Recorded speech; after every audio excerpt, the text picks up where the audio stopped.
Now, not far from the minds of Jamaicans on a daily basis is the devastating impact that Hurricane Melissa had on the island. Stakeholders and fans alike at Caymanas Park on Mouttet Mile Day were no different, even as they celebrated being able to host the event. More in this report.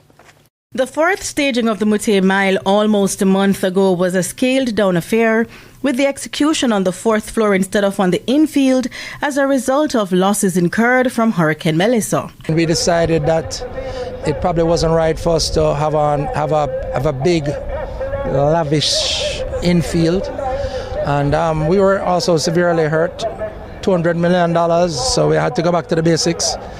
And I mean, when you have a environment like Caymanas Park, it's easy to go back to the basics because you have the best fans ever. And among the stakeholders to suffer losses was member of the SVL Board of Directors, Peter McConnell. People ask me how was my business and my home and all that. We all had damage, but when you see the damage out west, you don't complain. You just fix up and move on, because out west has really been hammered, and I'm really proud of what the nation, how we've come together. No politics, and us getting the country back on track and helping everybody get back on their feet. But there's a promise of continued help to support those affected. Post-Melissa, it's a privilege to be here building this sport. Hopefully we can help Jamaica and continue to help them, because we have brothers and sisters who are in trouble. And like Jackie says, we continue to aim to help our country. On hand on the day was opposition leader Mark Golding. I mean, it's very nice to have people, letting their hair down and enjoying themselves again. It's the first social event really of this kind I've been to since Melissa, but at the same time being aware of how much suffering there is in much of Jamaica still.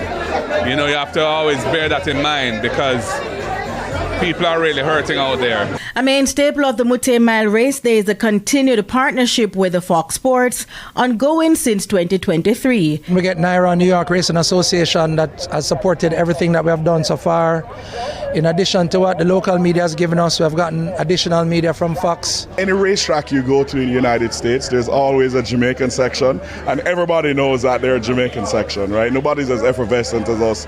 We're so emotional, and Fox and Naira is trying to tap into that. The fact that we're on Fox Sports News in 3 races is a big deal. I mean, you're in the media world, you know that. And I'm glad to see that this event is growing from strength to strength. It has attracted international attention. At the fourth staging, 3 races were broadcast on the network. Meanwhile, despite the scaled down activities, one of the largest crowds yet turned up at the track. We have it in the music, we have it on the street, and people like me grew up with names like Royal Dad and Harley Quinn and Legal Light. It's kind of ironic because we went back to the 70s and people kept saying that they wanted to see crowds of the 70s and 80s. But remember, when those times were happening, horse racing on Saturday was the only game in sport, the only game in town. There wasn't any OTBs, so everybody had to come to the track to see what was happening. Now we have digital distribution and everybody has a phone, they can be anywhere and watching it. So this crowd is technically bigger than what it has ever been. Because the exposure gets greater and greater every year, and next year I think we'll have a wonderful time. But right now, you see the action, you see the excitement, you see the dressing. The theme has gone over very, very well. It's the first time I'm 6 foot in my life. Denise Walters for TVJ Sports.